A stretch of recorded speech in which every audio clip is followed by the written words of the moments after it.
Olá, alunos! Sejam bem-vindos novamente aqui para aprender um pouco mais sobre a nossa fantástica geografia. Bem, a aula passada nós falamos um pouquinho a questão da nova ordem mundial, tá? Que foi um pouquinho da geopolítica.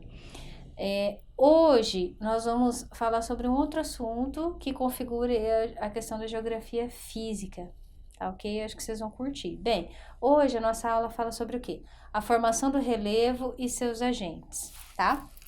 Bem, nós temos aqui o relevo, tá? Esse aqui é só para explanar aqui a questão da variedade de relevos que nós temos, tá?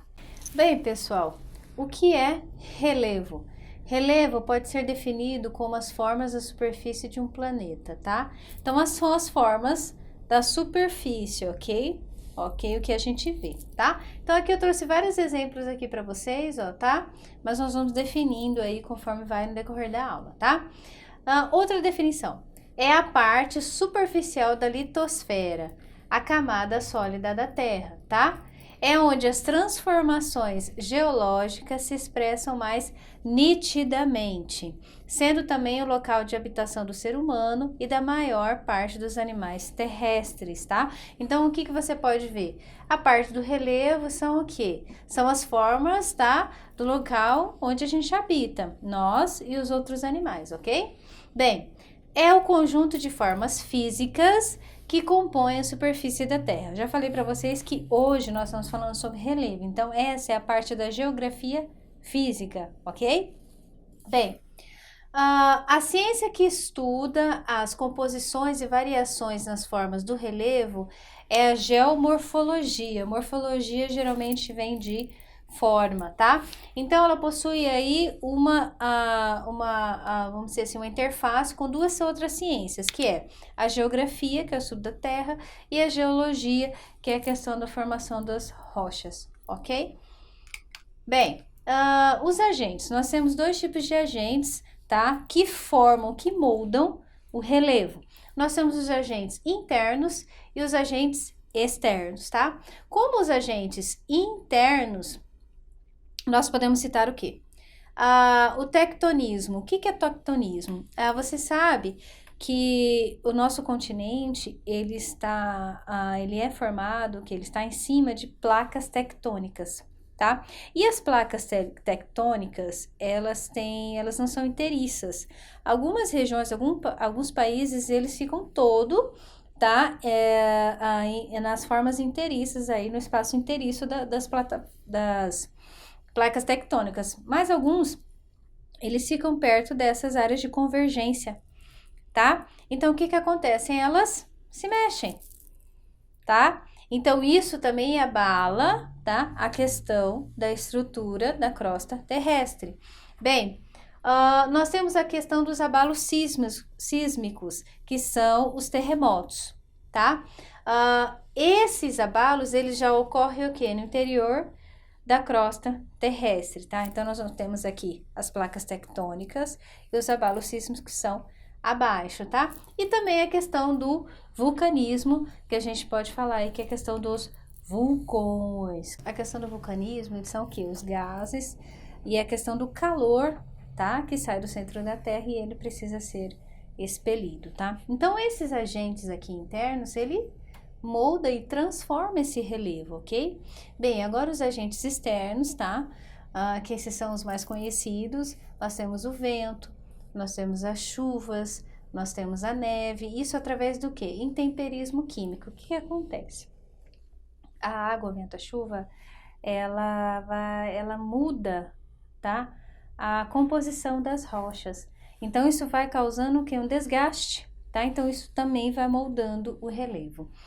Bem, alternância de temperatura, o que acontece?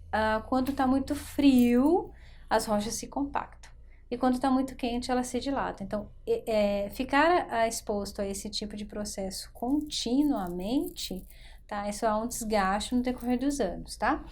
Bem, e a questão aí também dos seres vivos, né, pessoal? Porque nós também através da construção de ferrovias, a exploração dos minérios, né? Então, tudo isso a gente também desgasta e altera o relevo, ok? Bem, então nós vamos aqui agora falar dos tipos de relevo. Nós vamos falar especificamente do relevo brasileiro no item, acho que se eu não acredito, é o tema 18, tá, pessoal? Então hoje nós só vamos aí mostrar para vocês quais são os tipos, tá? E os agentes. Bem, nós temos as montanhas, tá? Aqui eu coloquei para vocês aqui a questão da Cordilheira dos Andes, tá? Bem, montanhas são formas de relevo que apresentam elevações e altitudes superiores em comparação com regiões imediatamente vizinhas, ou que ela se destaca entre os demais. Bem, alguns autores afirmam que ela precisa ter cerca de mais de 300 metros para ser esse pico, tem que ter mais de 300 metros para ser considerado uma montanha, ok? E ao grupo, tá, de montanhas e serras, tá, que formam uma espécie de parede aqui, ó, são grandes extensões, elas são consideradas o quê? Cordilheiras, tá? Esse aqui é um exemplo da Cordilheira dos Andes, que ela pega aí praticamente todo o território da América do Sul, tá? Nós temos ali Bolívia, Venezuela, Bolívia, Chile, Peru, Argentina, tá? Então, assim, você vai descendo e ela acompanha praticamente todos esses países, ok? Então, nós temos aqui os planaltos. Os planaltos, vocês percebem que eles não têm esse pico, tá? Porém, eles são elevados. Aqui nós temos uma depressão, que nós vamos ver no próximo slide, e que nós temos os planaltos, ó. Planaltos são elevações do relevo que possuem uma extensão um pouco ampla e a parte mais alta relativamente plana, tá? Ele não tem cume. Então, isso aqui é um planalto, ok? Apresentam, em geral, altitudes medianas, sendo menores que as montanhas e maiores que as planícies. Então, o que acontece? Você tem montanha, planalto e planície. Então, lembra que o planalto ele fica sempre aí no meio da questão das montanhas e das planícies, tá? Bem, nós temos aqui as planícies, tá? Eu coloquei aqui uma imagem do Pantanal, tá?